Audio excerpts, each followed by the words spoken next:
Friends, आज का जो हमारा टॉपिक है फैमिली डायनामिक में वो है एकांकी परिवार और संयुक्त परिवार में भेद। तो इसमें है हमारा कि जो हमारा बेसिक है कि अंतर का जो आधार है वो क्या क्या है, और फिर आता है इसमें कि एकांकी परिवार और संयुक्त परिवार में क्या क्या भेद होते हैं। तो सबसे पहला है इसमें उत्तरदायित्व। तो देखिए, एकांकी परिवार में प्रत्येक कार्य का उत्तरदायित्व पूर्ण रूप से होता है वो माँ बाप यानी माता पिता पर होता है। तो जितनी भी जो हमारी न्यूक्लियर फैमिली होती है तो उसमें जितनी भी रिस्पॉन्सिबिलिटी होती है, क्योंकि देखिए जो संयुक्त एकांकी परिवार यानी कि जो हमारी न्यूक्लियर फैमिली होती है वो छोटा परिवार होता है। इसमें जो परिवार के सदस्य की संख्या होती है वो भी बहुत कम होती है। तो उसमें माता पिता और उनके बच्चे होते हैं। तो जो ज़्यादातर रिस्पॉन्सिबिलिटी निभाने की या जो उत्तरदायित्व निभाने की जो भूमिका होती है वो माता और पिता की होती है, क्योंकि माता पिता एकांकी परिवार में दोनों का समानता का अधिकार होता है। दोनों ही को, माता हो या पिता हो, तो दोनों के द्वारा ही उन जिम्मेदारियों को, उन उत्तरदायित्व को निभाए जाते हैं। दोनों ही हर चीज़ से एक दूसरे की, अगर किसी कार्य को करना है तो किस तरीके से करना है, तो जो उनकी सलाह होती है या उनका डिसीज़न होता है, दोनों ही मिलकर के उस चीज़ को करते हैं। तो या बच्चे की शिक्षा हो, पालन पोषण हो, तो हर एक चीज़ का फैसला दोनों माता पिता ही मिलकर के करते हैं।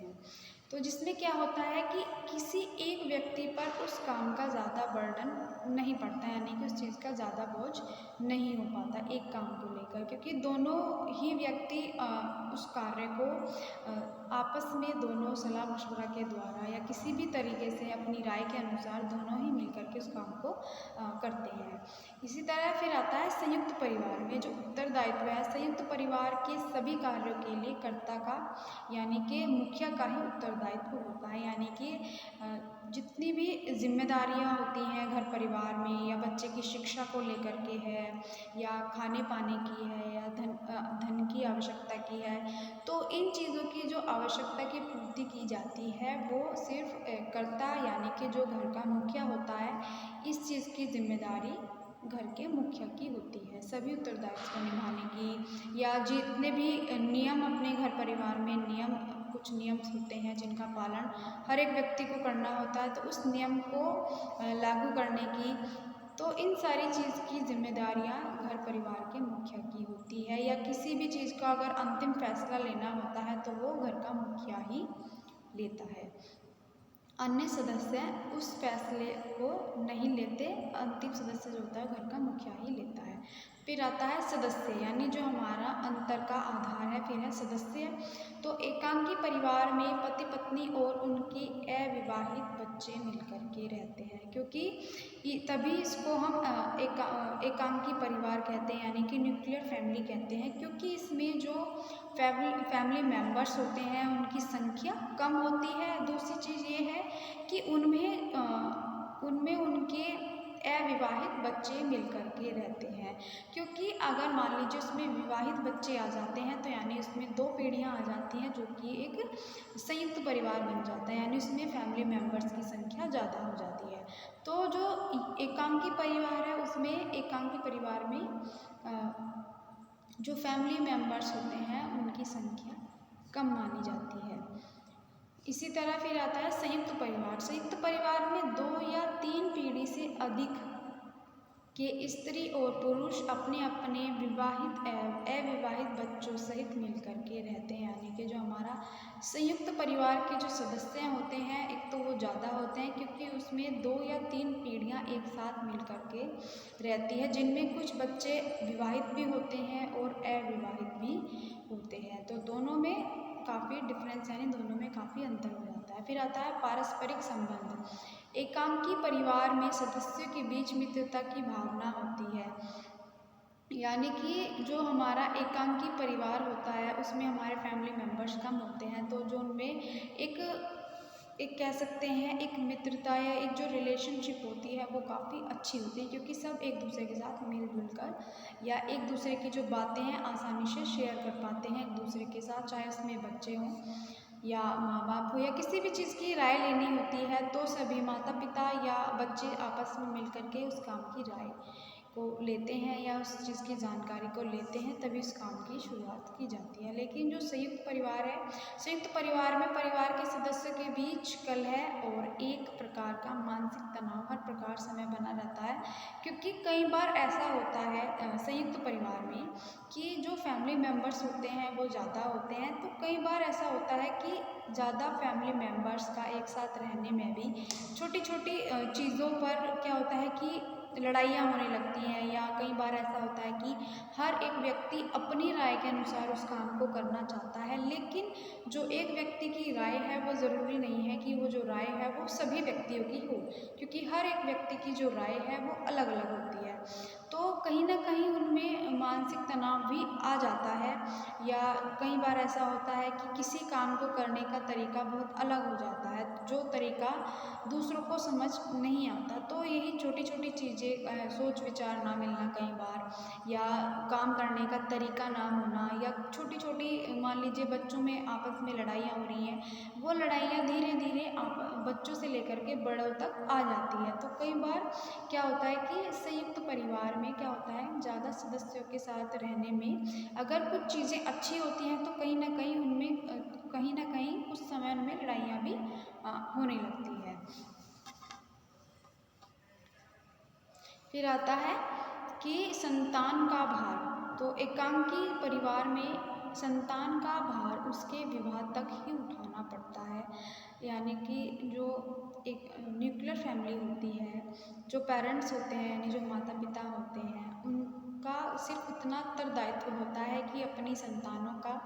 एक अच्छा जीवन स्तर देना, समाज में एक अच्छी स्थिति देना, उनको एक अच्छा रहन सहन देना, उनका अच्छा पालन पोषण करना, उनको अच्छा शिक्षा स्तर देना। और जब तक वे अपने जो उनके बच्चे होते हैं यानी जो उनकी संतानें होती हैं, जब तक वो समाज में अपनी एक अच्छी स्थिति ना बना पाए, तब तक उन अपने वे उत्तरदायित्व को निभाते हैं, अपनी हर प्रकार की जिम्मेदारी को निभाते हैं, तथा जब संतानों का विवाह हो जाता है तो वो अपनी उत्तरदायित्व को अच्छी तरह से निभा पाते हैं। तो अपने उत्तरदायित्व से वे अच्छे से निभाने के बाद उनके उत्तरदायित्व खत्म हो जाते हैं वहाँ पर। लेकिन जो संयुक्त परिवार है, संयुक्त परिवार में प्रत्येक माँ बाप को और साथ ही साथ परिवार के प्रत्येक सदस्य को बच्चे का विवाह होने के बाद भी एक दूसरे का भार अनिश्चित काल तक उठाना पड़ता है।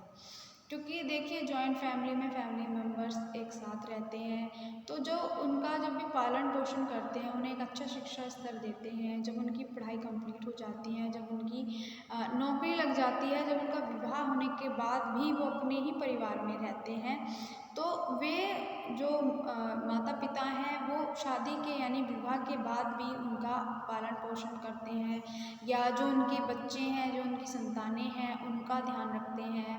तो कहीं ना कहीं जो एक तरीके से जो जॉइंट फैमिली है, जॉइंट फैमिली में जो उनका संतान का जो भार होता है यानी उनका जो पालन पोषण होता है, या घर में जितने खर्चे होते हैं वो जब तक अंतिम टाइम तक उनको निभाने होते हैं। उनके बच्चों का ख्याल रखना होता है, उनके बच्चों की जिम्मेदारियाँ उनके पेरेंट्स पर आ जाती है। तो फिर आता है हमारी प्रधानता। प्रधानता में क्या है कि एकांकी परिवार में माता पिता दोनों की ही प्रधानता होती है, यानी कि जो हमारी न्यूक्लियर फैमिली होती है, दोनों ही व्यक्ति आपस में किसी भी कार्य को करने के लिए आपस में दोनों राय लेते हैं, आपस में दोनों की सलाह होती है, दोनों ही उस कार्य को अपनी जिम्मेदारी के अनुसार निभाते हैं या उसको करते हैं। कई बार क्या होता है कि एकांकी परिवार में अगर धन की कमी होती है तो दोनों ही जॉब करते हैं, तो हर एक चीज़ को दोनों ही अपने अपने अनुसार उस चीज़ को निभाते हैं, या उस चीज़ को अगर किसी चीज़ की कमी है तो उस चीज़ को पूरा दोनों ही व्यक्ति मिलकर के करते हैं। तो एकांकी परिवार में जो प्रधानता होती है वो माता पिता दोनों की होती है, क्योंकि वो जो उनमें एक जो समानता का स्तर होता है दोनों का बराबर का माना जाता है। जो संयुक्त परिवार होता है, संयुक्त परिवार में जो कर्ता है या जो मुखिया है, मुखिया की प्रधानता मानी जाती है। यानी जितने भी फैसले होते हैं या जो फाइनल डिसीजन होता है या जितनी भी जिम्मेदारियां होती हैं, जो नियम होते हैं या पैसे से लेकर के यानी धन से लेकर के किसी भी चीज़ को कार्य करना होता है या उस चीज़ की राय लेनी होती है, तो ये सारे काम मुखिया के होते हैं, घर के किसी अन्य सदस्य के नहीं होते। या मान लीजिए राय हो चुकी है घर में किसी भी काम को लेकर के, लेकिन जो फाइनल डिसीजन होगा वो सिर्फ मुखिया का ही माना जाता है। तो एक तरह की प्रधानता जो होती है वो जॉइंट फैमिली में मुखिया की होती है, जो कि मुख्यतः सबसे बड़ा पुरुष जो यानी कि जो घर में सबसे बड़ा पुरुष सदस्य होता है उसी की राय या उसी की सलाह मशवरा ली जाती है, यानी उसी के द्वारा ही उस चीज़ की आगे बढ़ाया जाता है। तो जॉइंट फैमिली और न्यूक्लियर फैमिली में कुछ यानी अंतर होता है। देखिए हर एक व्यक्ति का जो काम करने का तरीका सबका अलग अलग होता है। तो कुछ हमारे पॉइंट्स थे, यानी छोटे छोटे पॉइंट्स थे जो न्यूक्लियर फैमिली और जॉइंट फैमिली में कुछ डिफरेंस माना जाता है। तो ये जो टॉपिक है हमारा यहीं पे कंप्लीट हो गया है।